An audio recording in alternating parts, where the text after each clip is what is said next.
Hello RPG fans and welcome back to my fourth challenge run, Final Fantasy V. My previous challenge runs as well as my socials can be found in the description below. Final Fantasy V is the game that I would consider the precursor to one of my most favorite Final Fantasies, Final Fantasy X-2. With Final Fantasy V, they really took a step in a different direction with the class system, adding on classes that we've never really seen before in RPGs. With the amount of jobs that you can choose from, it creates a really exciting gaming experience in feeling like you have control over how you get to play the game. And just like the other challenges, I've went ahead and cut out most of the random battles and important cutscenes, so to speak, to help prevent spoilers if this is your first time watching Final Fantasy V. So, let's go ahead and jump into it. Can you beat Final Fantasy V by doing Solo Class Chaos Challenge? And you're probably wondering, what the heck is a Solo Class Chaos Challenge? So let's go ahead and break it down a little bit. So we've got Solo, so we are going to be doing one character for this run. The Class Chaos, so every time we beat a crystal, we have to change our class to one of those that we just unlocked, and Google RNG will be telling me which class we are going to be choosing. So if there's 6 classes, I'll enter in numbers 1 through 6 and I'll press the generate button 6 times, and whatever it lands on is the class that I will be choosing from. And the class order that I'll be choosing from is determined by how they appear in the job menu going from left to right. And if that doesn't sound challenging enough, don't worry, I got you covered. Here are the additional rules for this run. We can only use the classes RNG chose for us. We must defeat the crystal boss with the new RNG'd class. No using rods, no running from battles, no mime or advanced classes can be used, and we cannot use the Freelancer after the wind crystal. And as always, no glitches, exploits, hacks, mods, free or paid DLC if there is any, and our victory condition for the run is to beat the final storyline boss. So we start off in the forest controlling Bartz, and we are surrounded by a nice lovely campfire with our chocobo, Boko. We see some type of meteor object fall from the sky, and so we go ahead and check it out. Upon arriving, we see some goblins taking away the Princess Lena. Come to her rescue and save her from what would have been a human barbecue. Lena mentions that she needs to make for the Wind Shrine, and Gallif's just like, maybe I should probably join you. I feel like that's pretty important. I think I'm onto something. So he goes, and then Bart tries to go back to his camp, and Boko's just like, nah brah, you need to go with him. So on the world map, we proceed west and then north, and where we meet up with Lena and Gallif. After rescuing her, we hear a moan, so we go and check it out, and it is Gallif, who has amnesia and doesn't really seem to be remembering anything right now.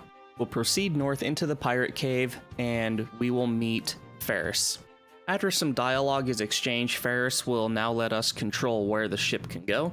So we'll take this opportunity, we will go ahead and head west over to the town of Toul. In every town there's a pub, and we'll go ahead and enter there and play the piano, and in this first town we are going to get something a little bit extra.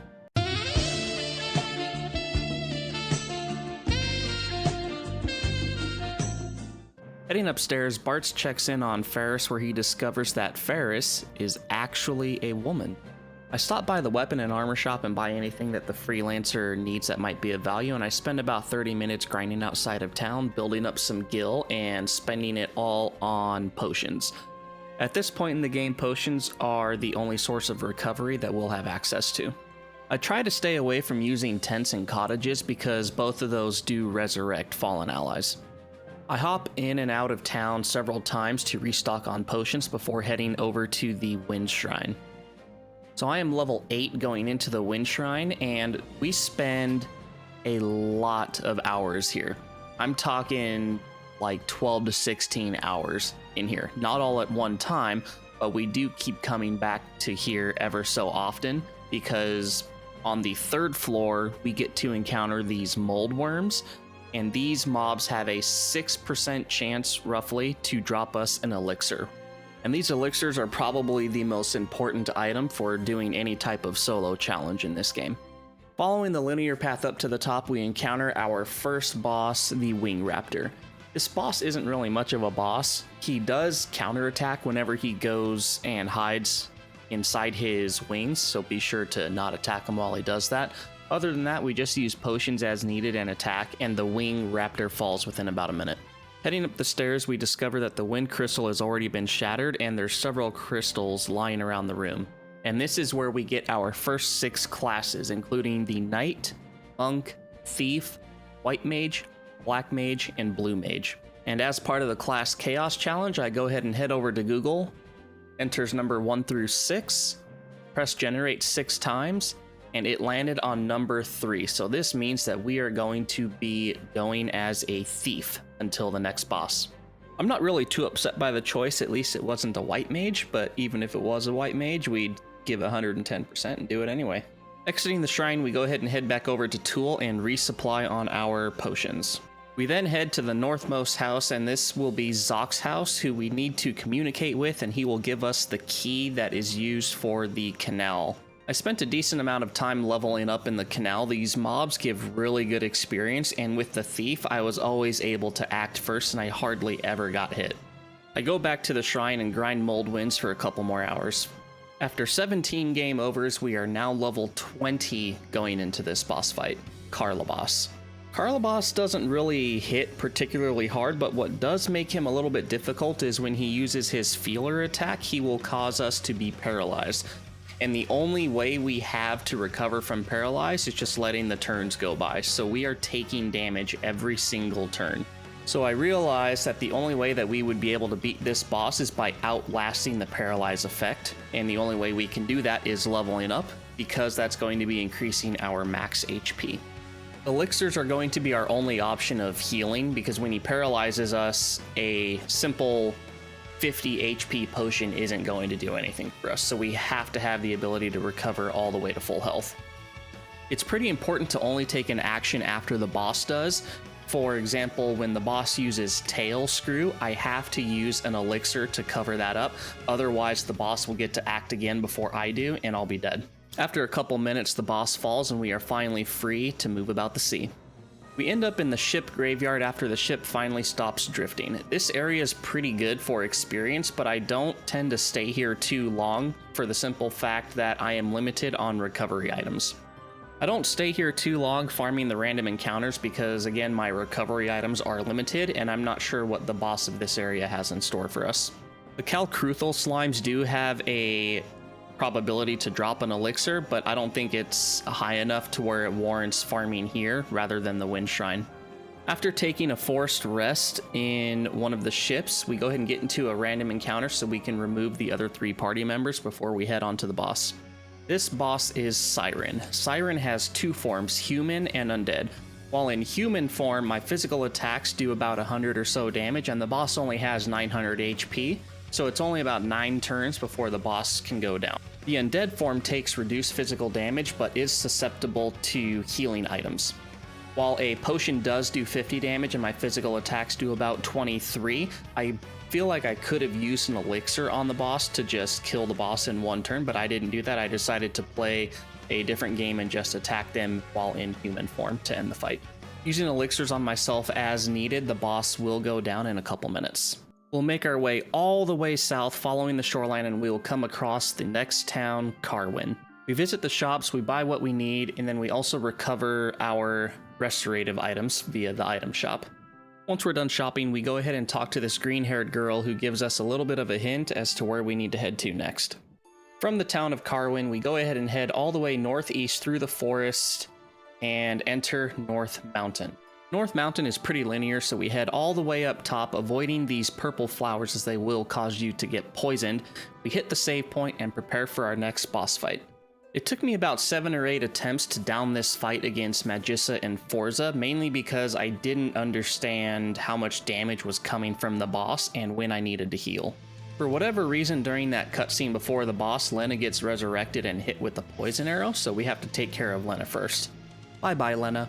When Magissa falls to about 50% HP, she will summon her hubby Forza to come and take out the trash. But little does she know that trash day was yesterday. Forza can do about 100 damage a hit, and then Magissa will continue using lightning on us, so we take care of Magissa first and using elixirs as needed, and then we turn our attention to Forza. There's not many bosses throughout this playthrough where I was able to beat them on the first try. It's really hard to understand how much damage they are going to do to me and when I need to heal. This fight took about 4 or 5 minutes, but we eventually do clear it, and then we head back to the save point and save before continuing to the top of the mountain. At the top of the mountain, we find some dragon grass that Lena decides to risk her life for to give to Hiryu. Succumbing to the poison of stepping on the purple plants, Hiryu has a miraculous ability to heal Lena, so that works out, I guess. We'll go ahead and fly all the way back to Carwen, where we restock on our recovery items once more. We'll fly a little bit south and enter the town of Walsh, where we go ahead and loot the place and then fill up on new gear, if any is available. We then head next door over to Castle Walsh, where we try and convince the king to stop using the power of the crystal as it is on the verge of shattering. Naturally, the king says no, because that's not what the people would want. Finally, a leader who is in touch with his people. While discussing the crystal, another meteor lands just north of us. Before checking it out, I go ahead and go back to the Wind Shrine and spend another couple hours there, gathering some more elixirs. With about 20 elixirs in our inventory, I go ahead and proceed to the Tower of Walsh, where we make our way all the way up to the top and encounter the next crystal boss. Gorilla makes quick work of us since I forgot to heal after the random encounters. So let's try this again. On round number 2, I'm a little bit more prepared this time since I have full health, and all of the boss's attacks are physical, so I just have to be sure to not dip below 30% HP or so and continue pumping out attacks. This boss isn't really anything to write home about. It was pretty straightforward. There wasn't any sort of gimmick that would cause me to have a game over, so I just continuously use an elixir as needed and continue with the physical attacks. It isn't always going to be like this for every boss in the game, by the way. Garula only has 1200 HP, so it just takes us a little over a couple minutes to beat him, but then we are rewarded with some more jobs. We weren't in time to save the crystal from shattering, so we go ahead and pick up the shards, which include the Mystic Knight, Summoner, Time Mage, Red Mage, and Berserker. So we head over to the Google generator, enters number 1 through 5, we press it 5 times, and it lands on number 3 again. So that means Time Mage will be our next class. I'm pretty happy about this pick because that means that we're going to have access to Slow and Haste. Now we head over to the meteor that just landed north of Castle Walsh, and stepping on the warp point kind of reminds me of when Sonic gets hit, how the rings come out of the body. Well, the party members do the same thing.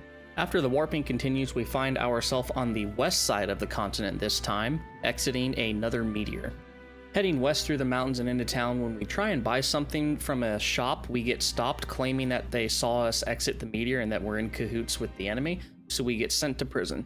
This is where we have our first encounter with Sid. As he tries to make his escape, he blows up a wall and finds out that it only leads to another cell. Everything is being overrun by monsters, so the Chancellor comes down and frees us, and we have to walk all the way up and outside.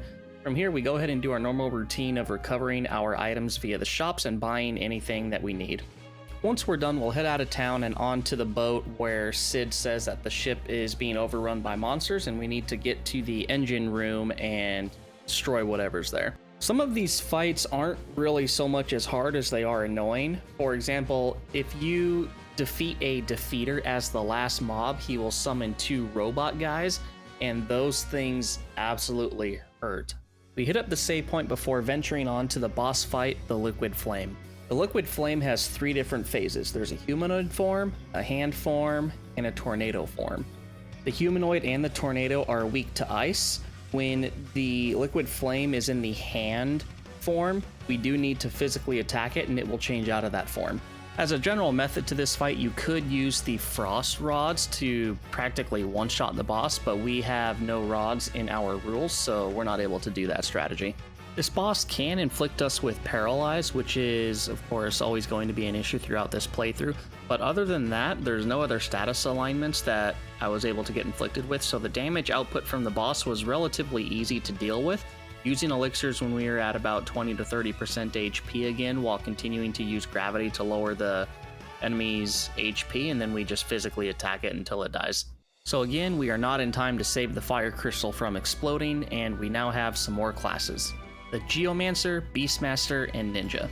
There are two other crystals, the Ranger and Bard, that do come from the fire crystal that shattered. However, we are not receiving them at the time that this crystal disintegrates, so those two are going to be counted in the next roll for the next crystal. So we head over to Google and use 1 through 3 as our numbers, and we press it 3 times and it lands on number 2, which is the Beastmaster class. I've never played Beastmaster in any of the Final Fantasy runs that I've done, so this is going to be a little bit interesting on what we can actually do with this class. I'm not sure what the potential is, so I guess we'll find out. I restock on recovery items, then head back over to the shrine for another couple hours for more elixir farming. Proceeding with the main storyline, we head over to the ancient library where monsters seem to overrun the place, and we need to go and find Mid, which is Cid's grandson, deeper in the library. We will eventually run into Ifrit, and boy does he melt our butter sticks several times. One of Ifrit's main attacks is an AoE skill called Blaze, which hits for about 200 to 250 every time he uses it. He is weak to ice and water, but I don't have anything in my arsenal to hit his elemental weakness. I start the fight off with haste on Bartz and then slow on the enemy. Most bosses early game are susceptible to slow, but later in the game they become immune, so I'm taking advantage of it while I can. I throw out a regen on myself because why not? I think over the course of the fight it is pretty beneficial, at least at this point in the game, while I'm still able to recover from a healing standpoint. Also keeping in mind, every time the enemy attacks is when I'll choose my action to attack the boss, so that way I know I'm going to be living. Sometimes Ifrit will do 2 attacks in a row, and that really hurts. So once I'm at about 50 to 60% HP, that's when I need to start waiting for him to attack before I can heal myself. 2 rooms after Ifrit, we encounter the boss that is right behind Mid, known as Byblos. So Byblos can put a web on us, which is essentially like slow, and he can also cast Confuse on us.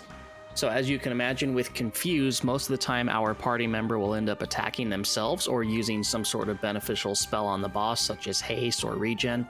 We do have 1 game over to this boss because of Confuse, but our second attempt went much better. I kind of considered this our first RNG fight since the boss has the ability to confuse us, which is almost certainly a game over with how much damage we're going to deal ourselves. In the second attempt, he never used that on us, so we kept haste on ourselves and we kept pummeling him down, and we were able to beat him within a couple minutes. Following the fight, Mid was completely oblivious to all of the danger and noise around him. He then proceeds to open up the bookshelf and provides us a shortcut back to the top. We go ahead and restock on supply items and then head back over to the second floor of the pub and talk to Cid, where Mid shows him a book on how we can get the ship back up and going. So of course we go back to the ship, and then Cid's just like, my god, I can fix this. And so he fixed the ship and we are now able to set sail again. He starts to remember more and more before he passes out, and we once more go back to the shrine and start grinding some more elixirs.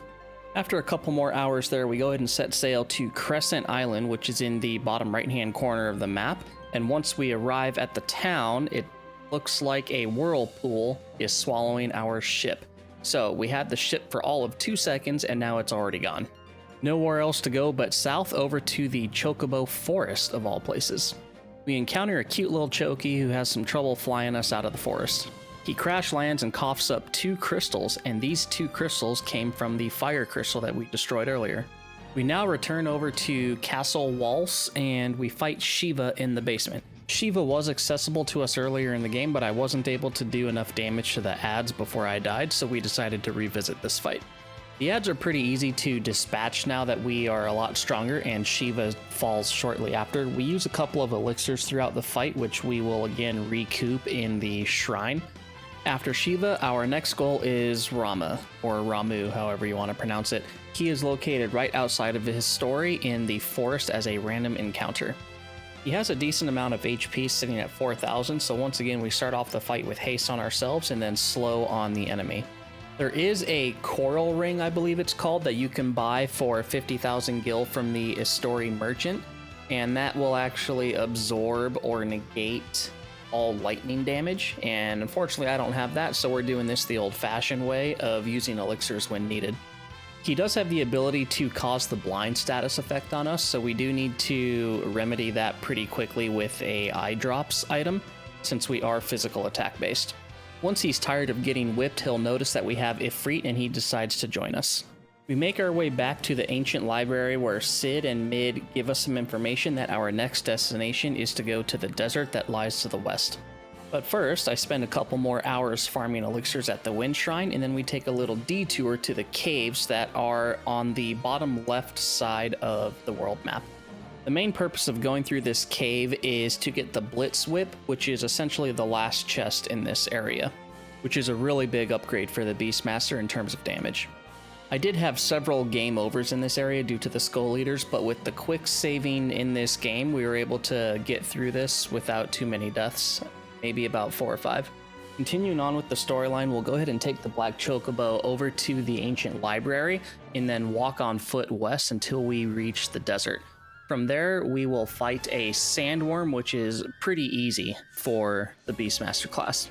The Sandworm really likes to use Quicksand. I'm not sure if there's any sort of hidden status effect that goes along with it, but it only hits me for about 60 damage. So we just wait until the Sandworm pops up from a hole and then just attack it, and this thing falls within about a minute. Once we're out of the desert, we will head south to Gone, the Tower of Ruin. Walking forward, we see what appears to be King Tycoon. After finding him 3 times, we proceed forward up the stairs where we fall into a pit. The party tries to figure out where they are while Galuf is wondering how he's going to get back to the rest of the group. When Bartz mentions to try and leave him behind, Galuf freaks out, and then he does something really funny, which he decides to climb over and out, and then scolds Bartz for wanting to leave him. There's no encounters in this place, so we'll follow the linear route and then we'll get teleported somewhere else, and we will come across what looks to be like an airship underground. When trying to fly the airship out of here, the Cray Claw boss is anchoring it down. Apparently this is just the biggest lobster you've ever seen. So I wouldn't really say that the Cray Claw is particularly hard. It's the tail screw ability that he has that caused us the most game overs. So with healing really being the only issue, I had to wait until the boss attacked in order to determine if I was going to attack the boss or if I needed to use an elixir to heal. The tail screw, essentially from what I gather, does like 99% of your HP and damage and drops you to single digits. So if I didn't heal, then without a doubt the boss would have attacked me and I would have game overed. So it wasn't really a difficult fight, it was more so just an attrition battle, but enough elixirs and we were able to overcome the boss. With full control over the airship, we can fly over to Prototype Island, which is particularly good for the Beastmaster because we can control the prototype and then use self-destruct and insta-gibbet. This also gives us 2,000 experience every time we do this, so naturally we'll want to quick save after every fight, and we stay here for about 2 level ups. Proceeding back to the Tycoon meteorite, we go inside and we grab the adamantite from the meteorite, which will allow Sid to reinforce the ship to allow us to soar even higher into the sky, which is where our next destination will be. But not before we fight the boss guarding the adamantite, the Adamantoise. Adamantoise is kind of like a pseudo-boss in my opinion. He's really easy. I didn't really have to use many elixirs. It's more of like a tank and spank and just make sure you don't die and then he just falls. We go back to Crescent Island where Sid makes the repairs to the ship to allow us to soar to the fortress that is in the sky, and man oh man, I wonder how many hours I attempted these fights. This was ridiculous. I was almost considering calling this as a failed challenge run because of the difficulty of this. So, for starters, there's 2 turrets on each side that need to be destroyed. One set of turrets uses a majority of flame damage, which is pretty easy to overcome if you have the flame ring that can absorb fire. Then these are really easy. These are also weak to lightning, which is pretty good for the Beastmaster class because we have that Blitz Whip, which can add lightning damage. The flame turrets are definitely the easier part of the 2 sets.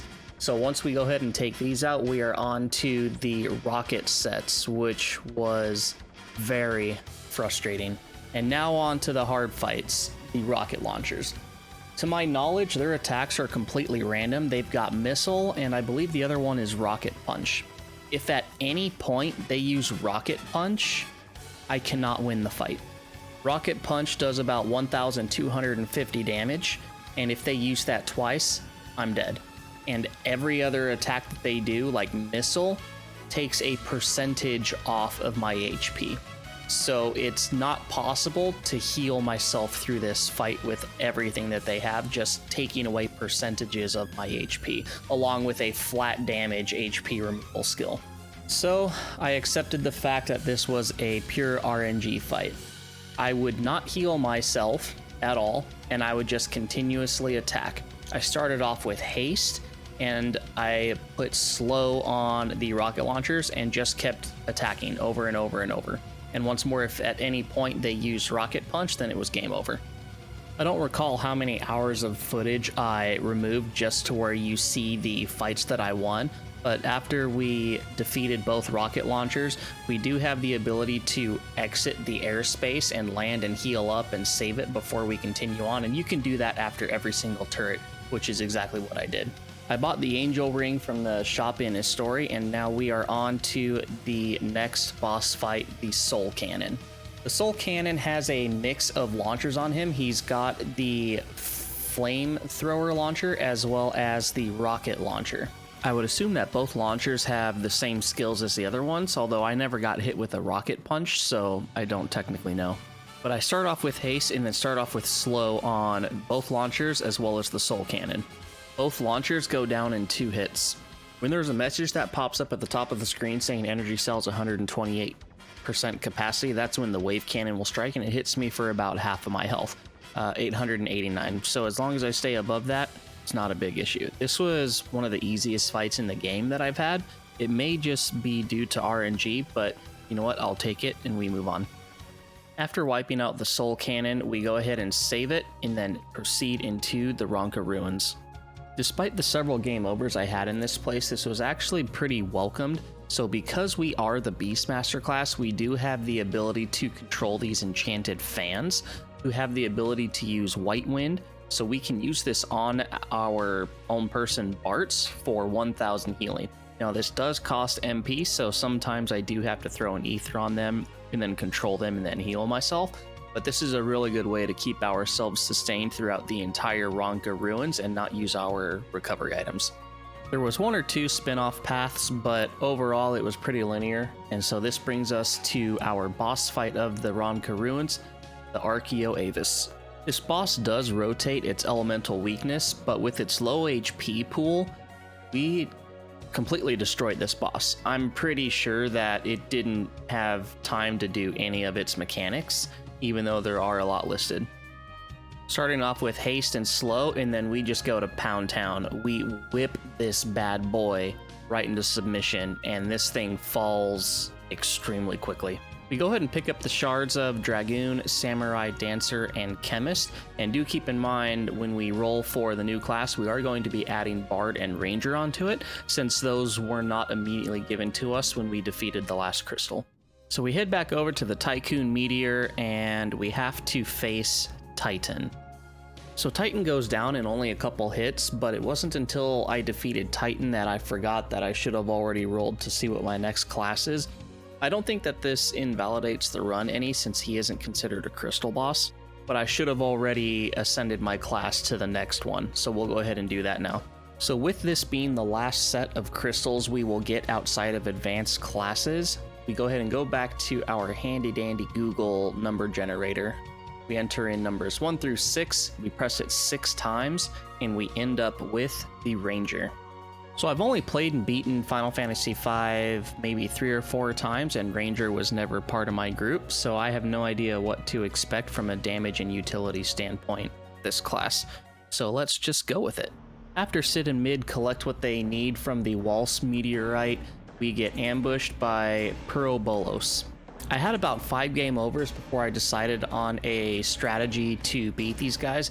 Essentially, when you kill one of these, they will self-destruct for 1500 damage, and also arise another Purobolos in its place.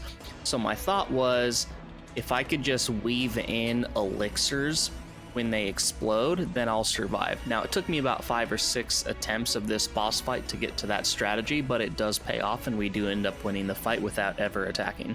The next meteorite is near Gone. This will be our 4th meteorite. This is the one that Kryl arrived in. We will face the Chimera Brain. This boss has 3300 HP and can deal a lot of damage really quickly. So once more, if we need to, we'll use elixirs and then we will aim the boss down. Aim is a ranger specific ability that is better than just regular attacking. The accuracy on the ranger, I've looked it up and it's about 70%, but with aim it's a lot higher, so we're going to constantly be using aim instead of regular auto attacks. We are now at the point of no return in World 1, so I stock up on recovery items and then we go ahead and go to where all of the meteorites intersect, and we are on to World number 2, which is Galuf's world.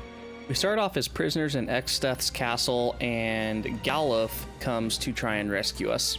This is a weird spot in the run because we are forced to control Galuf. We don't have any jobs leveled for him. He doesn't have any levels. He has no abilities. He has nothing, and he gets one shot by absolutely everything. And there is a minimum of 2 random encounters to get down to the next level. Even with only facing one mob, Galuf doesn't get to act first. So I spent probably an hour trying to get to the Gilgamesh cutscene and was unsuccessful. I felt like with having to control Galuf and using a job that was not one that was chosen by the RNG system didn't really feel like a loss for the challenge run, but let me know what you think in the comments if the run actually died here. So what I thought was, if I was able to kill the enemies, I would need to be able to one-shot them. So the first thing I thought of was Samurai, and that actually worked to get me through the cutscene. So 2 random battles is what I had to do with Galuf. I felt like it would have been a waste for the run to just die here for something so simple since we're doing the solo run. I feel like this can be looked past to be able to continue the run, so that's what I did. I mean, at the end of the day, this is all for entertainment purposes, right? So I wanted to see how far we can go with this run. We have our first encounter against Gilgamesh, and we use the Samurai's default ability, and we just one-shot him. Cool. We now have the full party, so we proceed outside of the castle and to the west and across the bridge, where we fight a series of random battles and we come across Gilgamesh again. On the bridge, there are forced random battles, and there are a lot of ones that you can avoid. By looking at the guide, you can see where the ones you can avoid are. Our second battle with Gilgamesh was much like the same. He's super easy at this point, but he does get a lot harder. We start off with haste and slow, and his attacks come really quickly, so his damage output is pretty decent. We use some elixirs as needed, and he apparently has the ability to jump, which is a little bit funny. When he starts getting low on HP, he will cast Haste, Shell, and Protect on himself, which does, of course, increase his damage output a lot, but we're able to keep up with him as well because we also have Haste on ourselves. We get blown all the way to the North Continent from the shield surrounding Xezat's castle, so from here we make a marathon east to our next town. After shopping, we proceed south into a forest where we find a Moogle who falls through a pit in the floor, and we go after the Moogle and follow the Moogle all the way through the underwater passage, and we will encounter a boss. This boss is undead, so we do what Cloud should have done with Aerith. Phoenix down. And now the fight's over. Wow, Phoenix Downs are amazing, Cloud. You should try it. Now that we've rescued the Moogle, we'll go ahead and follow him outside of the cave, and he will show us a path to take to get to his hideout. Now, if you notice, he's standing on all of the grass and forest area all the way to the hideout. We do have the opportunity to cross the desert, but only after we get into a random encounter, because the desert mobs will hit us extremely hard. We'll go ahead and pillage the Moogles, and we can even turn into a Moogle and have a chest unlocked, which will give us the Elven Mantle. We did have the opportunity earlier in the game to get this, but we kept getting one-shot by the Jackalope mob, Jack something, and we couldn't quite make it to the chest to get this. But now that we have it, this item is one of the best in the game. It avoids a lot of physical attacks quite often. The Moogles can communicate with each other using Mogolepathy. Using Mogolepathy, Kryle's Moogle advises her that we are in the Moogle forest, and so she comes to our rescue with the Windrake. We then hop on board and we are back off to the castle for some rest. Once ready, we'll exit the town and head north into the next town of Quelb. Here in Quelb, we encounter one of the 4 previous warriors of light, Kelger.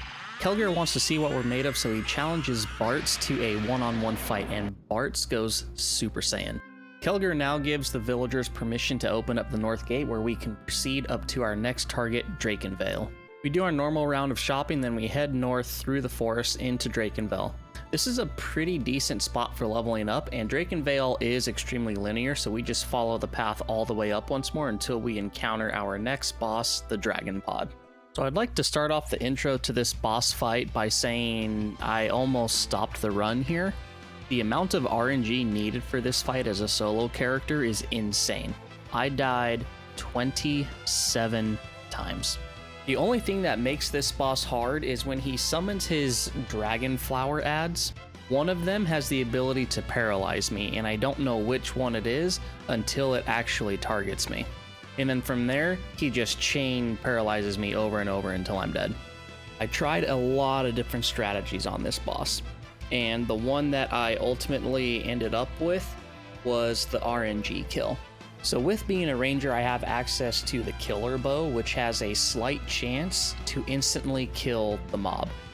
Now this boss is not immune to instant death, so my thoughts was if I can act first and target the boss and have him insta-die, then I would have enough of my HP pool remaining to deal with the ads, even with getting consistently paralyzed. On our 28th attempt, this strategy finally worked. I don't know if I would have had the motivation to keep going much longer, to be honest. I also equipped the silver specs to prevent blindness, and I also had the dragon mail equipped to prevent a lot of other status effects. And lo and behold, Lena gets poisoned again, and Cryo comes to the rescue and heals Lena. After defeating the dragon flower, we get the dragon grass, which we take back to the Windrake to heal him. With the Windrake recovered, we fly north over to Guido's cave where it sinks, and then we head over to Surgate Castle. The guards of Surgate Castle tell us to take anything in the castle that would help us in our adventures, so we take them up on that, and we do just that. After that, we go ahead and head to the southeast corner of where Xezat's castle is to find Xezat's fleet, and we land on the big ship. As expected, war breaks out, we take care of a couple random encounters, and then we fight Gilgamesh for a third time. We start the battle off with haste and slow, and Gilgamesh hits a lot harder this time. One of Gilgamesh's first attacks is Missile, and I was thinking to myself, oh man, this fight is going to be brutal. With Missile, it takes a percentage of my HP off, so it's kind of like gravity. It's just not good for business. When he starts dropping in health, he summons his faithful companion Enkidu. We quickly dispatch Enkidu as he can start healing Gilgamesh. We keep the high potions rolling as needed instead of elixirs because at this point in the game, we're not able to reliably farm elixirs in World 2. After the battle, we follow Xezat Surgate down and we help him move a chest, which gives us access to an underground machine known as a submarine. We use the submarine to enter in below Xezat's castle. So the plan here is Xezat will go to the basement to destroy the power, and we will go up to the very top and destroy the antenna once the power is down. The antenna will then knock down the shield that is surrounding Xezat's castle. The castle is very linear in terms of progression, so once we head all the way up to the top, we quick save and then we fight Atomos. With Atomos, I game overed probably another 30-40 times over the course of 2.5 to 3 hours. So while I was trying to do a whole bunch of different strategies, I ended up turning off my recording, and when we finally killed him, I forgot to record it. And by the time that I noticed that my recording wasn't rolling, I had already saved over my previous save files. So yeah, I don't have a video of the recording kill, but I will go ahead and show what the boss fight was and the strategy that I used to beat him. So I don't normally like looking up strategies for these bosses. I like to go in completely unaware of what the boss does. So for this boss, I did have to look up a guide for him. And what I found out was that with Beastmasters, particularly in this tower, we can catch a yellow dragon. And when we release the yellow dragon, it does a massive amount of lightning damage to Atomos. So that was the strategy that I ended up using. I was able to catch one. You can't catch more than one at a time. I don't know if that's exists on other versions, but on PC you can't catch more than one at a time. So I went into this fight and I'm able to get anywhere from 9 to 14 auto attacks off before all of the party members get sucked in. And so my auto attacks do anywhere from 630 to 760 depending on how much strength I have with all of my gear. So that leaves maybe about 40 to 50% of the boss's HP that is gone just from auto attacks. And then I unleash the yellow dragon and that does a lot of damage. And that was the only way that I was able to beat this fight. So auto attacks, yellow dragon, and then more auto attacks before I die. Just like the dragon pod boss, healing wasn't really an option on this fight. I think I used 1 elixir, but and then Comet just completely destroys my face. After we bring down the barrier, we need to find Guido's cave, and hopefully Guido is in there. So we take the submarine and we go to where the cave sunk into the ocean earlier, and we proceed with this little puzzle. We find Guido at the end of the cave and he tells us where our next destination is and what we need to be doing. So he gives us the Guardian branch that we will need. We take the submarine over to the town of Moor, we do our shopping, and outside the town we have a random encounter against cure beasts. These rabbit things have a chance to drop elixirs, so we do spend a little bit of time here hoping to gather some more of these.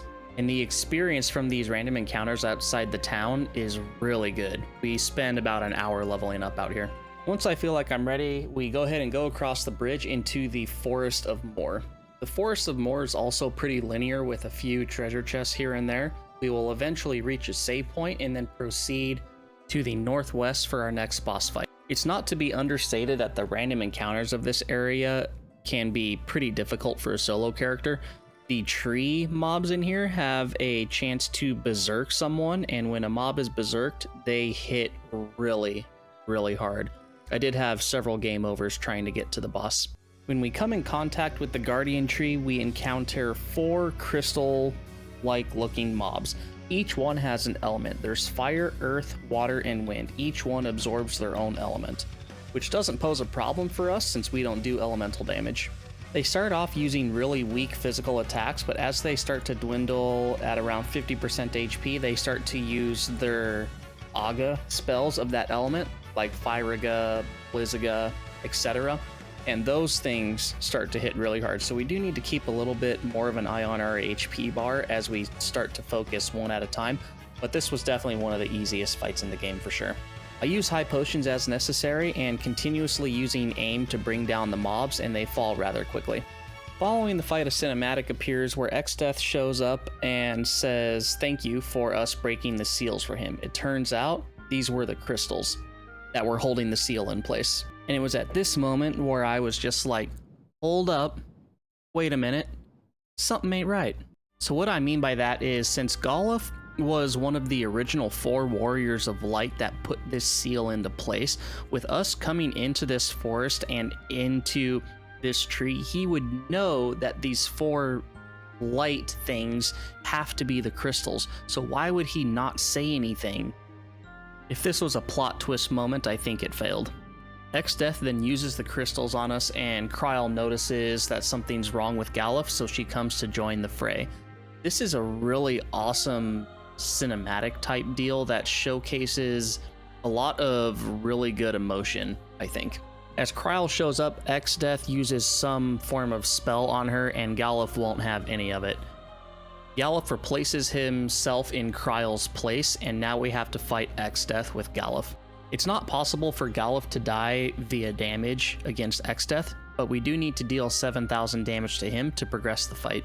Now with this particular fight, I did use some extra rods in my inventory. Since we can't die, this is a mandatory fight and we just need to get this over with. If we continuously punch Xdeath for 6 to 10 damage, this fight will take like 12 hours. So I don't consider this a rule break, to be honest. But feel free to let me know in the comments if you think differently. After the fight ends, Goluf is on the ground, dead. Bartz tries to use Curiga, Lena tries to use Raise, Kryl tries to use a Phoenix Down and an Elixir, and nothing is working. So now Goluf is officially no longer a member of our party. Kryl takes over his spot, and everything that Goluf had transfers right over. Our final step for world number 2 is Xezat himself. So we go ahead and go over to his castle since the barrier is down, and this is pretty linear on heading up to the top floor. We do skip the carbuncle fight. I just don't see how this fight is doable with my current party. I really just don't see how it's doable. So we go ahead and skip it and quick save right before we face Xezat. The amount of frustration this boss has caused me was really demotivating. I spent hours and hours and hours trying to kill this guy. So about 50% of the time he'll start off with casting Doom, and if he does that as his first move, it's an immediate loss. There is no way to counteract Doom. And the amount of damage that Xezat does is comparable to if you had an X who had a truck and they hit you with it, that's how much damage you would be taking. And if that wasn't bad enough already, he can also use Hurricane, which reduces your HP by like 99% and puts you in single digits, just like the other bosses in the past. And this is all still in phase 1, by the way. You can also hit us with Poison, Zombie, Old Age. So using the Dragon Mail to negate some of the effects isn't an option because we need the ability to heal ourselves. After a few hours of trying to RNG stuff and other things, I was never able to even get him to phase 2. He has almost 33,000 health. I even tried capturing a yellow dragon on one of the earlier floors, and when I used it, it only did 8,100 damage. So like 1/4 of his HP, and since I can't capture multiple yellow dragons, there's just no way for me to defeat the boss. I think if I were to guess, the closest I would have gotten was using the Time Mage as my secondary class with haste. Xezat is immune to a lot of status effects like slow and instant death, so that RNG strategy to try and kill him with the killer blow isn't an option. I reached out to several Reddit threads and Facebook groups on kind of the situation that I'm on and asked if anyone had any advice, and I haven't gotten any responses yet. So as it stands right now, I don't think this boss is beatable. I highly doubt that leveling up would really do anything, because all leveling up does in Final Fantasy V is it increases your HP and MP. It doesn't do anything regarding your stats. So like the amount of damage you do or defense, it doesn't decrease any of that. I did have one strategy in mind that I haven't done yet, and that would be to put my main class as Time Mage and master it, so that way I would have access to Meteor. But with the Ranger class, my magical attack would be so low that with Meteor, I don't think it would really do much damage. And I can't keep myself alive long enough to even kill Xezat with Meteor anyway. If you guys think differently, please let me know in the comments. And so, can you beat Final Fantasy V by doing a solo class chaos challenge? I want to say yes, because there's some really overpowered classes in this game, but RNG chose that we start off with the Thief into Time Mage into Ranger. Now, I don't have enough experience in Final Fantasy V to know if Xezat is even beatable right now. I haven't looked up any sort of cheats or anything for this fight, and I really don't want to because that would be against the rules. But if you think that I can beat this boss with what I have, please let me know in the comments. I would really like to finish this run. But as of right now, I just don't think that this is doable with my current classes. So this is my first failed challenge run. It was definitely a really fun run. It was really challenging too. I've never done any sort of solo run before, and I think that I chose to do the hardest kind of solo run, which was just all my classes being RNG'd. I didn't get to pick any of them. If you guys are still here watching after almost 50 minutes, thank you very much for investing the time of your day in watching this video with me and what I've been able to do and what I haven't been able to do. It means the world to me that you guys have continued to show support on my earlier challenge runs, and I really hope that you guys have enjoyed this one. And with that being said, I don't know if I'll do another solo class chaos challenge. This was really hard and time consuming. We spent probably a dozen to 20 hours just grinding in the Wind Shrine for elixirs. All of my challenge runs and socials are in the description below if you would like to check those out. I'd greatly appreciate it. I also would like to know if you have any challenge run ideas in mind, or if you yourself have done any challenge runs. I'd like to hear about it in my Discord. I do have a particular channel in there available for giving your feedback on what you would like to see, as well as the rule sets. And last but not least, I would appreciate it if you let me know in the comment on how you came across this video. That would greatly help me out. Thank you very much again, everyone, for spending some of your time here. I'm not sure what game is next on the horizon, but rest assured there will be another one. So I'll go ahead and start doing a little bit of research on what game I want to play with the rule sets, and you'll see that in the next video. Take care, guys. Bye-bye.